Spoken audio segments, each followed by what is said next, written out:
Јасно е дека ќе има тензии. Македонија на ова гледа како нешто многу повеќе од надпревар. Капитенот на Бугарија Кирил Десподов, во обид да фрли политичка дамка на надпреварот во Скопје, уште пред неговиот старт, вели тие гледале како на обичен меч, додека ситуацијата била сосем различна ке македонците. Дали ќе има напрежение утре, тоа јасно ќе има напрежение.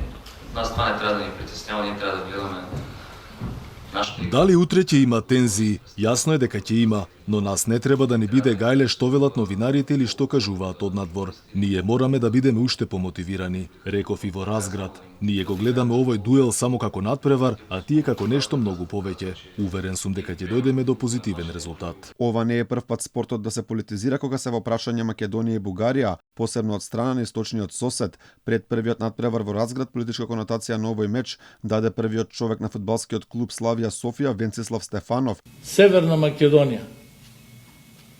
Кои се тие Северна Македонија? Која станаха држава?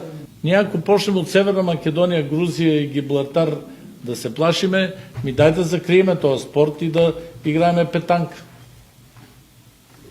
Стига с тие глупости. Наспроти провокациите од бугарскиот капитен, ФФМ преку соопштенија повика на фер навивање. Ги повикуваме сите љубители на фудбалот и поддржувачи на македонската репрезентација со фер и коректно навивање да им помогнат на рисовите да дојдат до победа на последниот надпревар од групата во Лига на нации. Апелираме на воздржаност од неспортско навивање, користење пиротехнички средства, неспортски транспаренти, користење на ласери, насилно однесување и фрлање предмети на терен. Капитенот на Македонија Стефан Ристовски со летниот хит Васко Жабата пак преку Инстаграм испрати порака за пречек на бугарските фудбалери.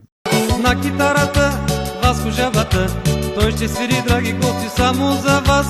На китарата Васко Жабата, тој ќе свири, драги гости, само за вас. Она што боде очи пред овој надпревар се бугарските медиуми. Еден од најчитаните спортски портали кај источниот сосед, sportal.bg, во два своји наслови на место македонци не пишуваат северно македонци.